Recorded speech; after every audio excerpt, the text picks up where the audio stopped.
सिंधी संत महात्माउनि जी खान हुई बक़ायदा।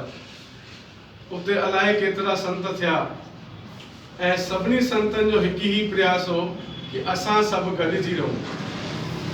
पर कुछ विरोधी तत्व जंहिंखे पाण चवंदा आहियूं उन्हनि खे इहो सुठो ई न लॻंदो भई सभु गॾिजी रहूं। उन्हनि जे कारण ई त असांजो थियो पियो। अहिड़ा ई असांजा संत कंवरराम साहिब हुआ जिन जी हमेशह कोशिश रहंदी हुई कि असां सभु गॾिजी प्रेम एकता सां गॾु रहूं। पर इन खां पोइ बि संत कंवरराम साहिब पंहिंजी भक्तीअ सां सभिनी खे जोड़ियो ऐं जेका भगत करे उन्हनि वटि नाणो या जेके शइ कुझु ईंदी हुई